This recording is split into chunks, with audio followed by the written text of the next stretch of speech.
जे विद्यार्थी यावर्षी डिप्लोमा पास आहे किंवा ज्या विद्यार्थ्यांनी डिप्लोमा पास केला आहे ते विद्यार्थी डायरेक्ट सेकंड इयर इंजिनिअरिंगसाठी ॲडमिशन घेऊ शकतात, परंतु त्यांना काही डॉक्युमेंट्स आहे कॅप राऊंडसाठी रेडी करून ठेवायचे आहे। आणि 2024-25चा कॅप राऊंड अजूनपर्यंत सुरू झालेला नाही आहे, परंतु येत्या काही दिवसामध्ये कॅप राऊंडची संपूर्ण नोटिफिकेशन उपलब्ध करून देण्यात येणार आहे। आणि कॅप राऊंड सुरू झाल्यानंतर तुमच्याकडे खूप कमी वेळ राहणार आहे, त्यामुळे जे डॉक्युमेंट्स लागणार आहे तुम्हाला फॉर्म भरण्यासाठी ते डॉक्युमेंट्स तुम्ही रेडी करून ठेवा, जेणेकरून तुम्हाला अडचण जाणार नाही। तर सर्वप्रथम बघा, सर्वप्रथम तुम्हाला लागणार आहे 10वीची मार्कशीट म्हणजे SSC मार्कशीट। त्यानंतर काही विद्यार्थ्यांनी जर 12वी म्हणजे HSC केली असेल तर तुम्हाला त्याची सुद्धा मार्कशीट द्यावी लागेल। आणि डिप्लोमाची मार्कशीट, जे विद्यार्थ्यांनी डिप्लोमा केले तर डिप्लोमाची मार्कशीट। जर तुम्ही 10वी नंतर डायरेक्ट डिप्लोमा केला असेल तर 10वी मार्कशीट आणि डिप्लोमा मार्कशीट लागेल। काही विद्यार्थ्यांनी जर मधात HSC केली असेल म्हणजे 12वी सुद्धा करतात काही विद्यार्थी, तरच त्यांना 12वीची मार्कशीट लागेल, अदरवाईज त्यांना मार्कशीट लागणार नाही। त्यानंतर विद्यार्थ्याचे कास्ट सर्टिफिकेट इम्पॉर्टंट डॉक्युमेंट्स आहे, हे कास्ट सर्टिफिकेट सुद्धा तुम्हाला लागणार आहे।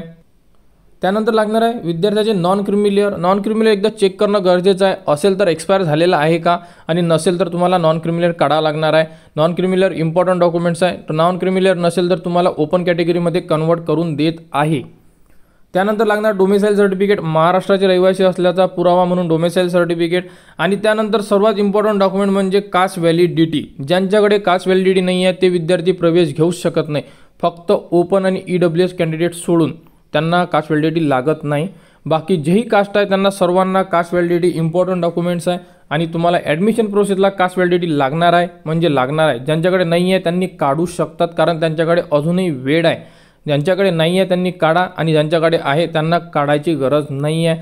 जर कास्ट व्हॅलिडिटी नसेल तर तुम्हाला प्रवेश मिळणार नाही आहे। त्यानंतर लागणार आहे तुम्हाला TC, जे तुम्ही डिप्लोमा पास केला आहे तिथून तुम्हाला TC मिळाली असेल ते TC लागेल म्हणजे ट्रान्सफर सर्टिफिकेट।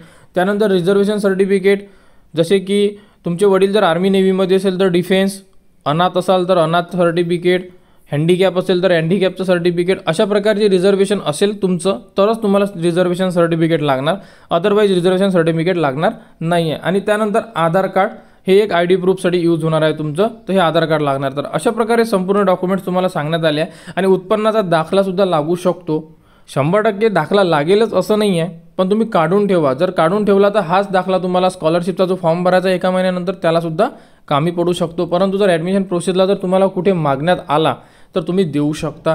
तर अशा प्रकारे टोटल 10 डॉक्युमेंट्स आहे, डॉक्युमेंट रेडी करून ठेवा, कारण ॲडमिशन प्रोसेस आता येत्या काही दिवसामध्ये सुरू होणार आहे।